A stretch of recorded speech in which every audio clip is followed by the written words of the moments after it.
Bem, gente, hoje eu vou falar sobre o desenho universal para a democratização dos espaços sociais. Primeiramente, deixa eu me apresentar, sou Jaqueline, como já dito, tenho uma pele branca, meu cabelo é negro, estou vestida com uma camisa na cor lilás e vou aqui falar com vocês, né, sobre esse tema que eu já mencionei. Antes de tudo, quero agradecer ao GEP, a equipe da UFPB, especialmente as professoras e as estudantes que me fizeram esse convite e estão fazendo esse evento fluir de maneira tão interessante, né, no momento que a gente vê que tem que sempre lutar pelas questões da inclusão. Então, esse é um momento bastante enriquecedor para se pensar esse tema. Inicio com uma pergunta: por que decidi estudar os princípios do desenho universal? Eu conheci o desenho universal durante o curso de pedagogia aqui na UFPB, e foi muito interessante porque eu nunca tinha pensado que o espaço ele poderia ser construído contemplando as diferenças humanas, né? As diferenças funcionais, cognitivas, de linguagem. Então, eu não tinha pensado nisso, porque eu acreditava que o espaço era dado naturalmente, que uma escola existia porque assim ela era. Então, eu não pensava que o espaço era construído por pessoas e para pessoas. Então, no momento que eu descobri que existe sim uma concepção de espaços, de metodologias, de objetos que podem ser pensadas para essa diversidade humana, que a humanidade ela tem as suas diferenças. Então, foi bastante interessante refletir sobre isso e entender mais esse conceito. Por isso que eu decidi estudar o desenho universal. E mais interessante é que, a partir do estudo do desenho universal, eu comecei a observar o que tem ou não contemplado os princípios do desenho universal na sociedade, né? Desde os objetos até o próprio espaço, se ele está ou não contemplando esses princípios. Então, a gente vira meio que fiscal dos princípios da inclusão. Isso é muito importante. O desenho universal ele vai focar essas barreiras que existem na sociedade para as diferentes pessoas. Isso é um dado importante, porque a partir dessas barreiras a gente vai repensar como que a reforma ou o ajuste ele pode ser feito com base nessas diferenças. Aí a gente tem as pessoas com deficiência, as mulheres grávidas, os idosos, os grupos que não são pessoas com deficiência, mas se enquadram em mobilidade reduzida, na expressão justamente de suprimir essas barreiras para dar o direito ao lugar. Todos têm o direito de estar no lugar, já é um direito constitucional na nossa Constituição, de estar no lugar, de participar, de ser ativo naquele lugar. Então, o direito ao lugar, o direito à cidade, o direito à educação são dimensões que compõem essa ideia que a gente vai pensar sobre o desenho universal. E nessa ideia do direito ao lugar, a gente tem as diferenças humanas, que, como eu disse, se expressam mais, a gente percebe mais nas pessoas com deficiência, mas que toda a humanidade ela é construída nessa diversidade. Nenhuma pessoa ela tem a mesma funcionalidade cognitiva, personalidade. É impossível uma pessoa ter a mesma personalidade que outra. Então, somos diferentes em si só, e pensar essa sociedade para essa diferença é o grande desafio na tentativa de trazer um desenho universal para a sociedade. Então, quando o princípio da diferença humana ele é reconhecido, como alguns documentos da ONU já reconhecem, institucionais também, a equidade de oportunidade ela é reivindicada. Então, a equidade ela tem a ver demais com a questão da diferença, porque ela se diferencia da igualdade no sentido de... Porque a equidade, a gente sabe, né, já é bastante popular nas redes sociais, tem algumas imagens que circulam nas redes sociais que mostram essa diferença, né, da equidade. Ela olha para essa diferença. Quem está em desvantagem no espaço? Então, como a gente pode adequar esse espaço? Como a gente pode ajustar de forma que as diferentes pessoas com as suas diferentes características possam participar, né, em condições de igualdade. A igualdade nesse sentido vem dessa participação, né, e a equidade vem dessa ação de promover a igualdade. Então, é preciso trazer esses conceitos para o desenho universal, justamente porque ele foca nessa diferença. Embora seja a palavra universal, a gente imagine que vai ser um espaço, um conceito mais universalista, pensando num modelo único, mas na verdade é o contrário disso. É um universal que ele abarca essas diferenças sem unificar as pessoas, pensando nessas características que variam, né? Então, a equidade ela está relacionada com essa correção das desigualdades, corrigir a desigualdade, e essa desigualdade ela não é mais uma desigualdade. Elas são, por isso que a palavra desigualdade está no plural, que eu acrescento aqui, eu sinalizo aqui, que é desigualdades no plural, porque vivenciamos muitas. Todo sujeito ele é atravessado por identidades. A gente viu na palestra de ontem, né, das colegas, que há essas desigualdades que envolvem gênero, envolve a questão econômica, de raça e etnia, de acesso à informação. Então são muitas. Até agora a gente está vivenciando nesse momento da pandemia a desigualdade digital no acesso a recursos digitais de informática. Então essa desigualdade ela é plural e é preciso que essa equidade seja pensada considerando esse contexto de variações, né? Já que as oportunidades não são a mesma para todos. Aí eu faço uma pergunta aqui para vocês, para a gente refletir, né? O que as paredes comunicam? A parede a gente vê que é concreto, que era aquela minha indagação do começo, né? É um objeto concreto, né? O espaço é um objeto concreto, mas elas comunicam. E aí que vem, né, essa ideia de que o espaço ele é construído pelas pessoas e para as pessoas. Então, antes de virar em concreto um espaço que a gente pode ter acesso ou não, ele foi pensado, ele foi projetado por profissionais, pelas pessoas que já idealizavam quem iria entrar ou simplesmente aquele corpo indesejado naquele lugar. Então, pelo menos a previsão de quem é bem-vindo no lugar há num projeto arquitetônico e de ideal mesmo do lugar. Então, essas paredes elas comunicam sim, e o espaço físico ele é o primeiro a acolher ou a excluir.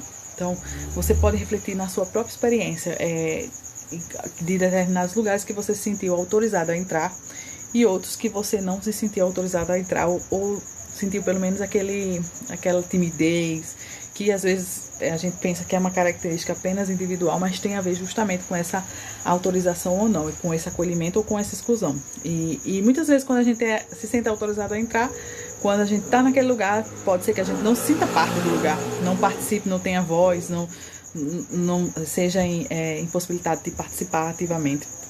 Então, essa é outra dimensão importante. E, além do mais, essa liberdade ela se estende a transitar, a escolher onde quer sentar ou não.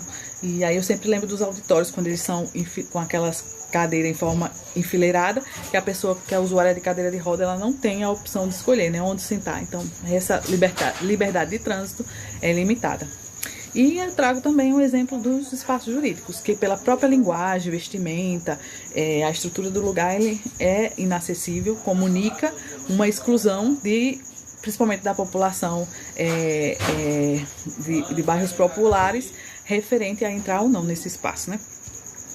E aí a educação superior, trazendo essa questão de ser mais inclusivo ou não, a educação superior é um espaço para a gente pensar se ele realmente foca essa diversidade, essa presença ou não. Se a gente for recorrer à história da educação superior, a gente vai ver que ela foi desenhada para uma parcela pequena da sociedade, que na época era a elite brasileira, uma elite reduzida que foi pensada como um lugar para ela, né, para a formação dessa elite. E aí, ao longo da história da educação superior, ela foi se desenvolvendo onde a meritocracia e a exclusão são questões naturalizadas na educação superior, que seleciona entre muitos poucos para ingressarem na educação superior. E aí essa educação superior ela ainda é baseada numa cultura dominante. Se a gente olhar para os exames dos vestibulares, a gente vai ver que ele vai valorizar um tipo de avaliação que exclui as demandas. Então, isso aí não tem desenho universal, porque exclui as variações e nisso, esse exame ele foca mais a questão visual, né, e um padrão de cognição. E além do mais, essa educação superior ela é pensada no estudante médio. Quando você pensa no vestibular ou nos procedimentos de permanência na educação superior, há uma perspectiva de estudante médio. A gente pode até desenhar essa persona, esse estudante, como ele seria. Se a gente pensar, está bastante distante de ser uma pessoa com deficiência ou com alguma doença mental ou outro grupo que não seja esse previsto pela educação superior. Mas, concretamente, o que é o desenho universal? O desenho universal ele está presente na legislação brasileira e ele foca a concepção de espaços, artefatos e produtos que visam atender simultaneamente todas as pessoas, como eu falei, simultaneamente, com diferentes características antropométricas e sensoriais, e de forma autônoma e segura, constitui-se nos elementos ou soluções que compõem a acessibilidade. Ou seja, o desenho universal ele é parte da acessibilidade. O desenho universal, ele é apenas para as pessoas com deficiência? Essa é uma outra pergunta que eu trago aqui e realmente não é. Ele não é pensado somente para as pessoas com deficiência. Traz a categoria das pessoas com mobilidade reduzida, mas eu sempre digo, se uma sociedade ela é pensada para as pessoas com deficiência, essa sociedade vai ser para todos. Porque automaticamente se pensa na inclusão das pessoas com deficiência, nessas variações, né, que a gente conhece das deficiências, então essa sociedade ela vai ser inclusiva para as demais. Então, eu acredito que é preciso pensar uma sociedade para as pessoas com deficiência e esquecer a gente sem deficiência, porque com certeza a gente vai se beneficiar dessa sociedade. Que é muito diferente do que a gente escuta em alguns discursos públicos por aí, né, que acha que a presença da pessoa com deficiência, ao contrário, vai impedir que as pessoas sem deficiência se desenvolvam, o que eu não acredito. E aí o desenho universal ele vai se basear em 7 princípios.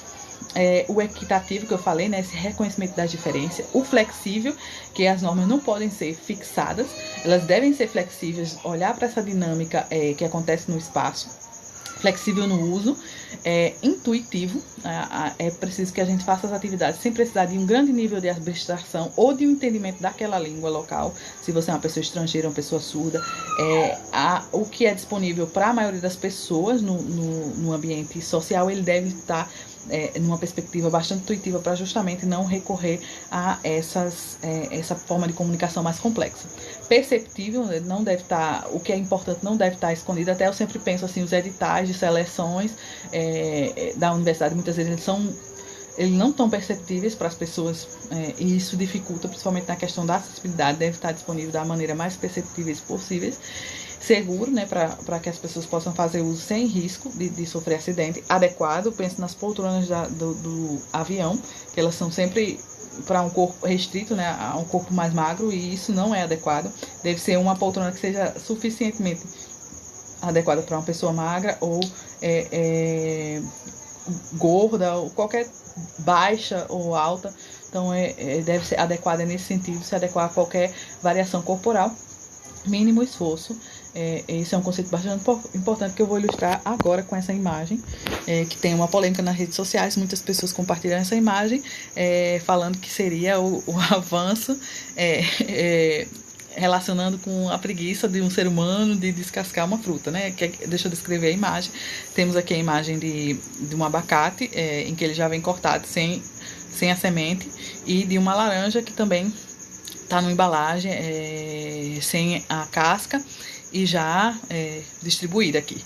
Então, para quem vê imediatamente assim, pensa que isso seria uma redução da tarefa da pessoa que vai comprar, mas na verdade isso aqui tem a ver com a questão do mínimo esforço para uma pessoa que não tem uma funcionalidade motora dentro do padrão médio, né, que se espera. Então, uma pessoa idosa, uma pessoa com deficiência, que ela tem um comprometimento motor, ela pode comprar de maneira autônoma e consumir esse produto sem necessitar de um apoio de uma outra pessoa para fazer para ela. Então, isso aqui tem a ver com autonomia, e isso é desenho universal. Mínimo esforço, né, um dos conceitos do desenho universal. Eu sempre trago nas minhas palestras, quem já escutou já vai saber disso, que é o shampoo no formato para cima e o condicionador no formato para baixo.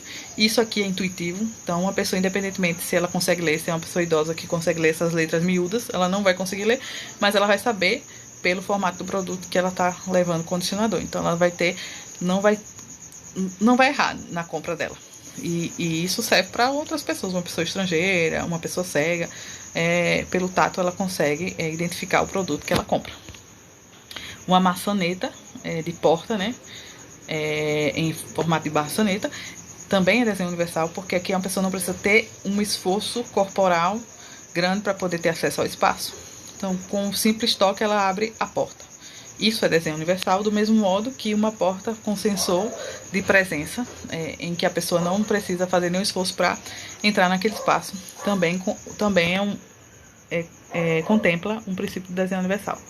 Eu quero destacar aqui o metrô de São Paulo, embora não seja totalmente acessível, tem muitos problemas, e as pessoas com deficiência podem falar mais com detalhe sobre a experiência em São Paulo, mas o que eu posso dizer é que é um lugar bastante intuitivo em alguns aspectos, tanto pelas cores, pela forma como está organizada algumas estações. Então, uma pessoa estrangeira ela não vai ter muita dificuldade de fazer uma locomoção em São Paulo, justamente porque o metrô ele tem um desenho que contempla alguns princípios do desenho universal, lembrando que, por exemplo, a quantidade de pessoas já seria uma forma também de inacessibilidade. É preciso ainda melhorar muito em termos de acessibilidade em muitos aspectos, mas que já traz sim alguns pontos que focam essa questão do desenho universal e da locomoção sem grandes dificuldades, sem necessidade de abstração por parte dos usuários. Aí, como o desenho universal ele pode ser aplicado no âmbito da educação? Como eu falei, o desenho universal ele é interdisciplinar, então ele pode ser tomado como objeto de estudo nos diferentes campos e disciplinas, e na educação isso já acontece e se chama desenho universal para aprendizagem. Eu trouxe apenas 3 princípios que vão falar um pouco sobre isso, mas é um estudo bastante interessante, que pode ser aprofundado em outros momentos. E o DUA, ele explora os sentidos humanos nas situações de aprendizagem. Não só uma forma, um padrão de aprender e de expressar essa aprendizagem. Então, vai explorar as dimensões, tanto práticas, mais visuais, auditivas, as abstrações diferenciadas, as linguagens. Então, vai por um caminho bastante diverso. E o princípio 1 é proporcionar múltiplas formas de representação do mesmo conteúdo. Ele vai estar em formato diferente, seja áudio, escrito, em formato prático, numérico, traduzido em determinadas línguas, dependendo do público de aprendentes. Então, o conteúdo ele deve estar em formatos diferentes. Um segundo princípio, ele vai focar na ação e na expressão também múltiplas desse conhecimento, né? As formas de aprender diferenciados que os alunos vão demonstrar, e essa forma de expressar também como aprendendo. É até o que eu estava discutindo recentemente com uma colega, de que nem sempre a pessoa precisa aprender a escrever e ler, se aquela habilidade para ela é um grande desafio, ela pode demonstrar por outros recursos. Como a gente tem também a polêmica do Enem, dele ser, agora já tem essa adequação, mas a pessoa que utiliza um computador com deficiência, utiliza o computador como recurso de acessibilidade, ela ser obrigada a fazer uma prova em formato de papel. Então, é uma questão que dificultaria, e quando a gente pensa no desenho universal, tem que ter essas possibilidades de demonstrar o conhecimento diferenciado. E o terceiro princípio que eu trago é proporcionar a participação de diferentes modos, né? Que as pessoas têm histórias diferentes e modos diferentes de aprender, e nesse caso essa participação ela é estimulada de modo que as diferenças elas não signifiquem desigualdades. E, por fim, eu quero destacar aqui que é preciso disseminar os princípios do desenho universal na sociedade para que ele seja de conhecimento. Muitas pessoas desconhecem esse conceito, que é importantíssimo, já existe há bastante tempo, desde o século passado, mas que é preciso esse conceito adentrar de fato, de forma interdisciplinar, nas discussões e nas políticas institucionais. E, além do mais, a educação superior ela tem um papel importante, que é formar profissionais nas diferentes áreas para aplicar o desenho universal e desenvolver novas soluções de acessibilidade. Esse é um conceito tão importante, porque cada vez que a gente vai pensando nele, novas formas de aplicá-lo surgem. Então, a universidade, por meio das pesquisas, dos grupos, podem desenvolver pontos importantes para a gente avançar em termos concretos na questão da acessibilidade. Me coloco à disposição para qualquer pergunta e para a gente ampliar esse debate aqui nessa tarde tão enriquecedora.